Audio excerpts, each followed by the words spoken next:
maneras. Y de igual manera vamos a dar la participación al señor Edward Orlando Flores Alarcón, quien es secretario de Organización de los Trabajadores Administrativos del Sector Educación del Perú.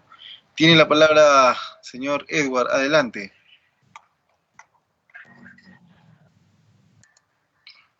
Active su micro, por favor, señor Edward. No le estábamos escuchando. Muy buenas tardes, Buenas señor tardes. presidente de la Comisión de Trabajo y Seguridad Social del Congreso de la República, señores miembros de la comisión. En principio reciban el saludo a nombre de los 49.500 trabajadores administrativos del sector educación a nivel nacional, agrupados en tres regímenes, en tres grupos ocupacionales, profesionales, técnicos y auxiliares, de las diferentes escuelas, institutos, instituciones educativas, sede central del Ministerio de Educación, direcciones regionales de educación y UGELes de todo el país. Rápidamente, para exponerles, ya el presidente de la Confederación y secretario general ha expuesto a grandes rasgos la temática de la problemática del sector educación, pero quiero profundizar en el tema de las condiciones laborales. En las últimas décadas, los trabajadores administrativos de las escuelas del Perú laboran en condiciones inhumanas. Y el Ministerio de Educación viene implementando una política laboral de esclavitud moderna, porque los somete a laborar más de 8 horas diarias, incluidos sábados, domingos y feriados, y asimismo utilizan para el cumplimiento de sus funciones eficaces insumos y reactivos químicos, y lo hacen sin uniformes de trabajo y sin equipos de protección personal. Eso, en los años que han pasado, decenas de trabajadores administrativos han fallecido por diversas enfermedades contagiosas y asimismo muchos trabajadores se encuentran incapacitados en sus respectivos hogares producto de los accidentes laborales. ¿Y qué decir de en plena pandemia y hasta la fecha? Más de 350 trabajadores administrativos del sector educación han fallecido producto del coronavirus, toda vez que, a pesar de estar suspendidas las labores de manera presencial, las autoridades han obligado a los trabajadores sin uniforme, sin equipo de protección personal, a asistir a las escuelas de nuestro país. Estas condiciones inhumanas, nosotros le pedimos a usted, como presidente de la Comisión de Trabajo, y a todos los congresistas, miembros de la citada comisión, que se invite al ministro de Educación a la comisión para que exponga y solucione esa caótica situación en que se encuentran sumergidos los trabajadores administrativos. Porque mucho se habla solo de docentes, solo del educando, que si bien es cierto, reconocemos nosotros que los alumnos son nuestra razón de ser y la razón de ser de la educación peruana, pero es injusto que en la comunidad educativa en su conjunto, los trabajadores administrativos, siendo la piedra angular de la educación, no sean tomados en cuenta por décadas. Y lo otro también grave para nosotros es la situación remunerativa de los trabajadores administrativos del sector educación. Mensualmente los trabajadores administrativos reciben, hay un audio, estimado señor presidente, mensualmente los trabajadores administrativos reciben la suma de 650 soles mensuales, producto de su remuneración mensual. Y a ello está sujeto al descuento del 13 y 14% de aportación tanto la ONP como la AFP. Y conforme a la ley en este país, para tener derecho a una pensión debemos aportar el 13 y 14% del total del sueldo mínimo vital. Y como no cumplimos con ese aporte pensionario, los trabajadores del sector educación administrativos solamente perciben pensiones de 300 a 500 soles. Eso es arbitrario porque en todo país del mundo, en cumplimiento de la Constitución Política del Estado y los convenios internacionales firmados por el Estado peruano, así como los convenios de la OIT, establecen que ningún trabajador puede percibir una remuneración por debajo del sueldo mínimo vital. Por décadas, el Estado, en vez de fomentar servicio de calidad, una educación de calidad, y para que sus trabajadores se identifiquen con las respectivas instituciones y las políticas de Estado en materia educativa, lo que está haciendo el Ministerio de Educación es simplemente generar una gran crisis social, económica, que va en desmedro de los 49.500 trabajadores administrativos del sector educación.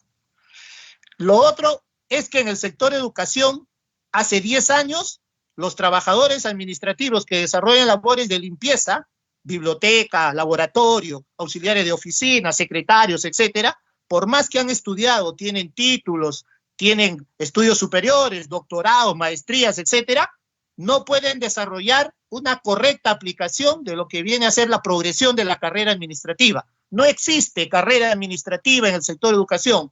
Tienes que quedarte para ser personal de limpieza durante 20 y 30 años, a pesar de tener título y todos los grados, no puedes ascender porque simplemente no existe carrera. Y eso es algo injusto, inhumano, porque no se puede privar al trabajador que con un sueldo paupérrimo haya tenido la posibilidad de capacitarse, de estudiar y de salir adelante y de ejercer un derecho que establece la ley, una auténtica progresión en la carrera de manera transversal. De la misma forma, en el sector educación, todos los años, los trabajadores venimos negociando condiciones laborales y condiciones de trabajo. Es lamentable que el día domingo el Ministerio de Economía y Finanzas haya sacado un comunicado en la cual el MEF actúa de manera inconstitucional, violando la libertad sindical y negociación colectiva de los trabajadores estatales, en abierto desacato de las sentencias del Tribunal Constitucional, la ley del Congreso y las recomendaciones de la OIT. Si bien es cierto, el Congreso ha cumplido con su rol de identificación de la lucha del pueblo y los trabajadores, y como siempre lo hemos dicho, este Congreso sí representa a los trabajadores y al pueblo, ha derogado el decreto de urgencia 014-2020 a través de la ley 31.114, pero eso no quiere decir que exista un vacío en la Constitución y en las normas de este país. Existe la ley del servicio civil y su reglamento, el decreto supremo 040-2014 PCM, que establecen el procedimiento para la negociación colectiva en el sector público, y asimismo el decreto supremo 03-2003 TR, 010-2003 TR en el sector privado. O sea, sí existe, no existe un vacío legal. Lo que existe es que el Tribunal Constitucional ha establecido que sea el Congreso quien opte por una ley de negociación colectiva propia para ver temas de condiciones económicas, que esas condiciones económicas normalmente están siendo sometidas al arbitraje. Y para eso nosotros también, a nombre de la Confederación de Trabajadores Administrativos del Sector Educación, proponemos que ustedes evalúen en irse por un nuevo dictamen de una ley de negociación colectiva que va a hacer que este actual presidente de la República, perteneciente al Partido Morado, observe esa autógrafa de ley y la retorne al Congreso de la República, o irse por la insistencia de la autógrafa de ley del año 2018, que es el proyecto de ley 656-2016 CR, que fue aprobada en el Congreso de la República y fue enviada como autógrafo y observada por el presidente vacado, el señor Martín Vizcarra Cornejo. Entonces, proponemos nosotros que ustedes tengan a bien evaluar en irnos por la insistencia antes que por una nueva ley de negociación colectiva que va a dilatar y demorar el tiempo, toda vez que este actual Congreso de la República solo tiene plazo de ejecución, plazo de trabajo, hasta el 28 del presente año. Estos son a grandes rasgos la problemática, y reiteramos, señor Daniel Oceda Yucra, presidente de la Comisión de Trabajo del Congreso de la República, congresista de la bancada del FREPAC, y a todos los miembros de la comisión, que el señor ministro de Educación sea citado, que se acabe esta injusticia, esta situación inhumana, esta práctica laboral de esclavitud moderna que tiene sumergido a los trabajadores. Así como en el sector de educación los trabajadores administrativos a diario padecen de estas situaciones laborales, existe también lo mismo en casi todos los sectores. Nosotros pedimos que se haga justicia, y ustedes, como representantes del pueblo y de los trabajadores que sí nos representan, puedan hacer valer todos sus derechos a fin de que el citado ministro de Educación sea convocado a la comisión.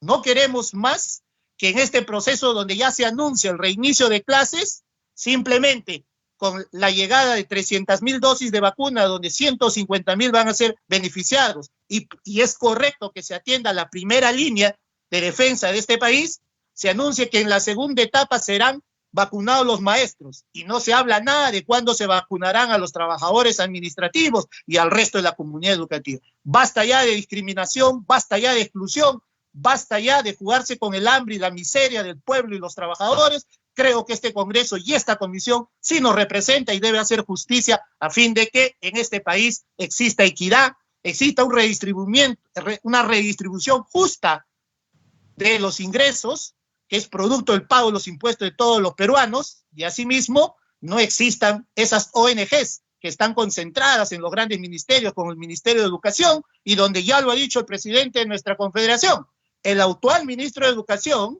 presumiblemente es miembro de una ONG que le hace, ¿cómo se llama?, algunas encuestas al Estado peruano. Eso es lamentable y eso está comprobado en el Ministerio de Educación. No será el señor Cuenca quien recibe consultorías, pero sí es esa ONG que tiene un sinfín de consultorías en el Ministerio de Educación por largos años. Y eso ha sucedido en toda la historia de nuestro país. Esas consultorías, que son millones y millones de soles, por algo el presupuesto no es bien redistribuido y no va en beneficio de la clase social pobre de nuestro país.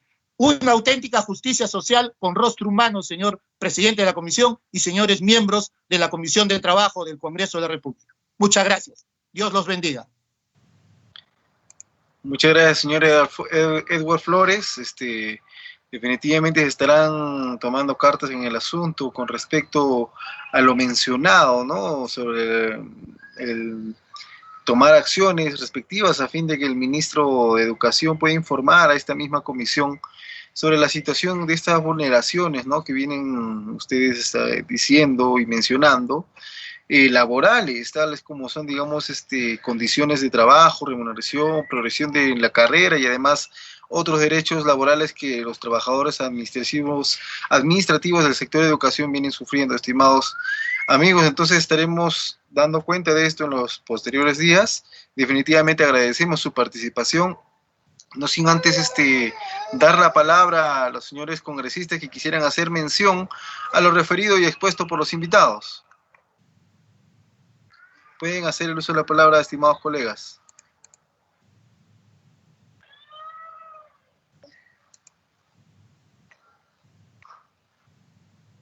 Muy bien, estimados colegas, no habiendo alguien que quisiera hacer el uso de la palabra. Ya. Sí, colega Absalán, muchas gracias. Pero antes vamos a cederle el uso de la palabra a la colega Tania Rodas. Gracias, colega Absalán. Adelante, colega Tania.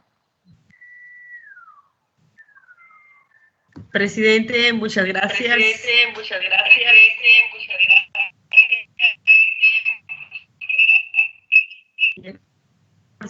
Medio, también al colega Absalón Montilla, por haberme permitido saludar a nuestros invitados y representantes, tanto al señor Edward Flores como también al señor representante, el secretario general de los trabajadores aquí presentes.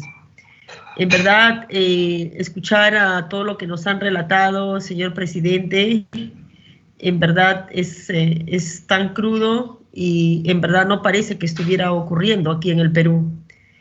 Me solidarizo y me pongo también como parte de ellos para poder lograr, al menos lograr algo de la reivindicación de sus derechos laborales y sobre todo el cambio de carrera y línea ocupacional dentro de la parte administrativa en el sector educación.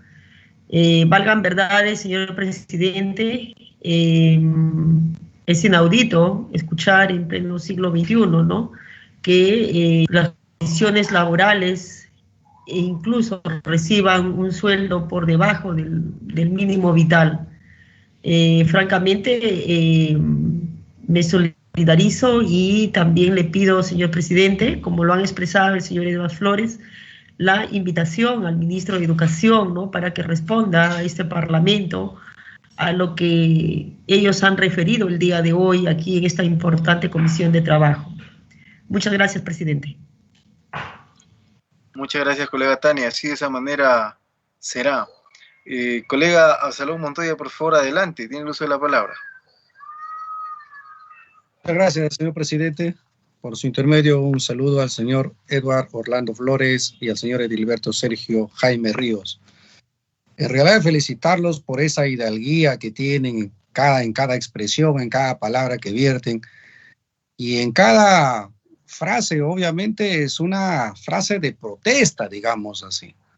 Es una frase de protesta porque estamos cansados de esta misma realidad donde se vulneran los derechos y ni siquiera nos permiten crecer profesionalmente. Y claramente lo ha dicho, ¿no?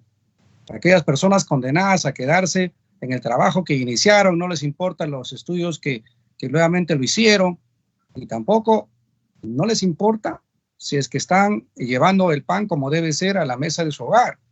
Es inaudito que estén recibiendo un sueldo por debajo del mínimo vital, tal cual lo han expresado. En realidad es indignante, pero todo esto es por un sistema burocrático, que servir lo que ha hecho es incrementar la burocracia y no dar la oportunidad que nosotros como profesionales, y me incluyo, vayamos creciendo y ascendiendo de nivel. Pero por otro lado también, esta parte de la burocracia también está incrementada por los lobbies y por las consultorías que grandes recursos se van, ¿no? Que es una fuente de cómo engendrar la corrupción. Y de eso estamos cansados. Y de todo este proceso burocrático, corrupto, mediocre que tenemos en el país, las víctimas son los trabajadores y claramente lo he expresado. Por eso mi solidaridad y mi felicitación por haber tenido la valentía de venir a una comisión del trabajo como el que nosotros estamos, y felicitarlo a usted por la oportunidad, señor presidente, de venir trayendo la voz de todos esos trabajadores que nunca fueron escuchados y que ahora lo estamos escuchando y que ahora tenemos un compromiso con ellos para poder canalizar sus reclamos y hacer realidad sus derechos. Asimismo, señor presidente, me auno también a la petición de la colega Tania Rodas de citar al ministro de Educación para que transparente todas estas situaciones que hoy hemos escuchado. Muchas gracias, señor presidente. Muchas gracias, estimado colega Absalón, y de igual manera la colega Tania. Y bueno, en este punto, no habiendo alguien más que quiera hacer el uso de la palabra para referirse a este tema, estaremos agradeciendo la exposición de los señores Edilberto Sergio Jaime y además el señor Edward Orlando Flores, quien es secretario de organización, por habernos expuesto todos esos temas e informar sobre la situación y además la problemática de sus agremiados. Estimados amigos, entonces pueden ustedes retirarse en el momento que estimen conveniente. Muchas gracias. Muchas gracias, señor presidente. Muchas gracias, señores congresistas. Muchas gracias, mis estimados. Hasta una siguiente oportunidad.